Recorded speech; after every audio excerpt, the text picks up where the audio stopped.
A black gun owner slammed those who would want to restrict guns from law-abiding citizens during a Tuesday city council meeting on how to combat gun violence. "You want to restrict my right to buy a firearm and protect myself from some of the very people you are talking about in here tonight," Mark Robinson, a Greensboro, NC, resident said. "The law-abiding citizens of this community, of other communities, we are the first ones taxed and the last ones considered." Robinson spoke out a city council meeting held to address how the community should handle gun violence and whether it should cancel an upcoming gun and knife show. The Greensboro gun owner argued it was far past time for the government to listen to the majority in America, law-abiding citizens who might want to buy guns. "I'm the majority.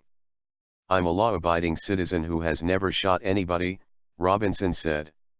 "Never committed a serious crime. Never committed a felony. I've never done anything like that.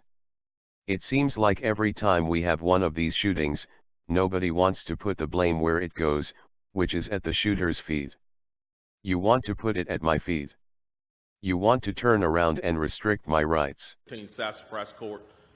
That's right here in Greensboro. I've lived in Greensboro all my life. I didn't have time to write a fancy speech. I didn't have time to, I didn't have the resource of an English teacher to sit down and write a speech with at school today and be, brought over here or practice or anything. What I really came down here for is this. I've heard a whole lot of people in here talking tonight about this group and that group, and domestic violence and blacks, these minorities and that minority. What I want to know is, when are you all going to start standing up for the majority? And here's who the majority is. I'm the majority. I'm a law-abiding citizen who's never shot anybody, never committed a serious crime, never committed a felony. I've never done anything like that. But it seems like every time we have one of these shootings, nobody wants to put the blame where it goes, which is at the shooter's feet. You want to put it at my feet. You want to turn around and restrict my right, constitutional right that's spelled out in black and white. You want to restrict my right to buy a firearm and protect myself from some of the very people you're talking about in here tonight. It's ridiculous. I don't think Rod Serling could come up with a better script. It does not make any sense. The law-abiding citizens of this community and many communities around this country, we're the first ones taxed and the last ones considered and the first ones punished when things like this happens, because our rights are the ones that are being taken away.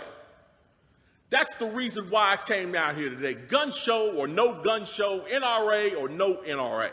I'm here to stand up for the law-abiding citizens of this community, because I'm going to tell you that what's going to happen. You can take the guns away from us all you want to. You all write a law, I follow the law, I'll bring my guns down here, I'll turn them in. But here's what's going to happen. The Crips and the Bloods on the other side of town, they're not going to turn their guns in. They're going to hold on to them. And what's going to happen when you have to send the police down there to go take them? The police can barely enforce the law as it is. As what I see, we demonize the police, criminalize and vilify the police, and we make the criminals into victims. And we're talking about restricting guns? How are you going to do that?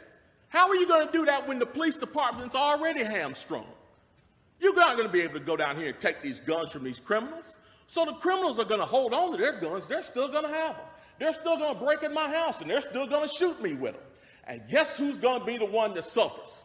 It's going to be me. Well, I'm here to tell you tonight, it is not going to happen without a fight. And when I say fight, I don't mean shots fired.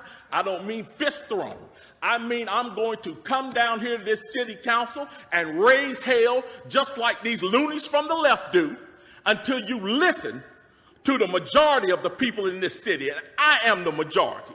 The majority of the people in this city are law-abiding, and they follow the law, and they want their constitutional right to be able to bear arms. They want to be able to go to the gun show and buy a hunting rifle or a sport rifle. There are no military-grade weapons sold at the gun show. An AR-15 is not a military-grade weapon.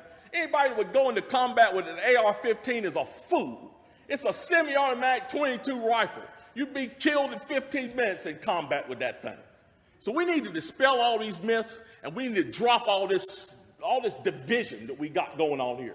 Because the bottom line is, when that Second Amendment was written, whether the framers liked it or not, They wrote it for everybody, and I am everybody. And the law-abiding citizens of this city are everybody. And we want our rights, and we want to keep our rights. And by God, we're going to keep them, come hell or high water.